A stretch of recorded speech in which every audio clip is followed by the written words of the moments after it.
Brunson off the screen. Foul. And one. Brunson on the fast break. Oh, step back 3-pointer. Oh! Brunson off the screen.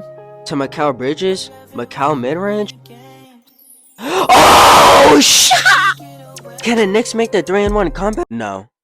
Ladies and gentlemen, Game 6 is today. And I honestly think the Pacers are going to close it out in a blowout. I felt like the Knicks were going to get Game 5 just out of desperation, and you kind of saw that. The Knicks making shots that they kind of didn't make the whole series, you know what I'm saying? We didn't see a whole lot of mid-ranges from Mikal Bridges this series. We saw a whole lot of them in Game 5. Mitchell Robinson was looking like prime Shaq. Karl-Anthony Towns getting his way every possession. I don't think we're going to see this in Game 5, man. I'm not going to lie to y'all. And if we do, then it'll be Jalen Brunson who's doing all the work. I know Karl-Anthony Towns saved him in Game 3. But if we're being honest with y'all, I don't think the Pacers are going to let that happen again, man. And this is a very crucial game for the Pacers. If you think about it for the Knicks, they have pretty much no pressure to win this game. I'm going to be honest with y'all. And I know some of you are saying, Jazz, it's a playoff game. How do they not have no pressure? Well, of course there's going to be you wanting to save your season. But pretty much everyone, including me for sure, had rolling off the Knicks after they lost Game 4. If they could force Game 7 in Madison Square Garden, it's looking pretty scary. Now honestly, forcing 7 when you're down 3-1 isn't impressive to me. Winning 2 games straight, it doesn't take a special team to do that. But to win Game 7, I think that's the real impressive part. I like to use the Rockets vs Warriors from this playoffs as an example. The Rockets had 2 great games against the Warriors, and then they forced Game 7 and got destroyed by Curry.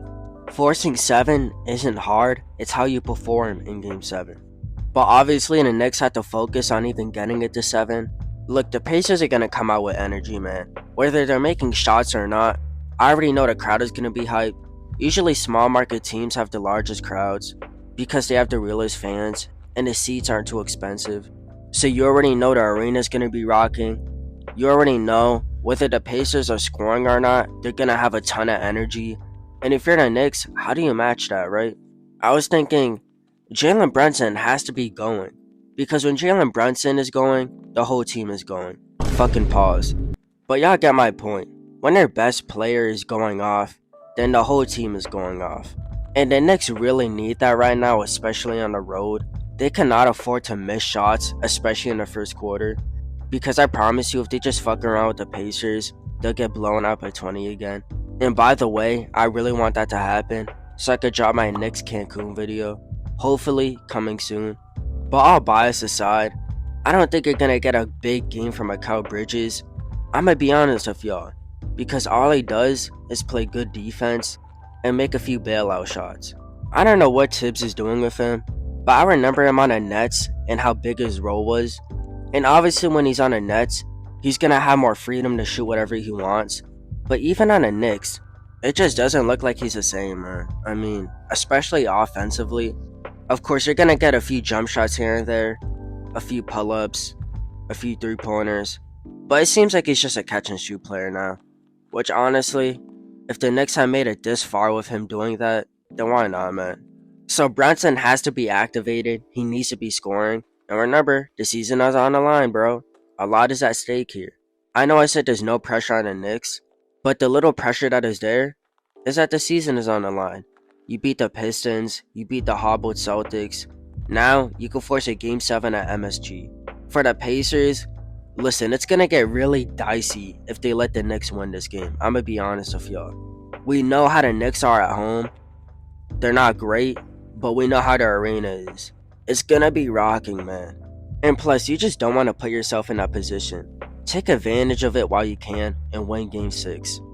Even if it is close, if you could pull off the win, then great, you're in the finals. If you don't, then you could potentially sell a 3-1 lead to the Knicks, the team that you were up 2-0 on. So usually the Pacers are amazing at closing out series in Game 6. So I'm actually really confident in this Pacers team, but just keep the fast pace, man. Keep doing what worked last time. And Tyrese Haliburton, I'm not saying he needs to replicate Game 4 obviously, but just keeping that same energy, man. Just being a great playmaker, being aggressive, that's very important. If Tyrese Haliburton isn't being aggressive, it feels like there's a big hole on the team. And I feel like they'll be just fine, man. I mean, obviously the Knicks aren't a bad team, right? I mean, they made the conference finals, but they're not the best team.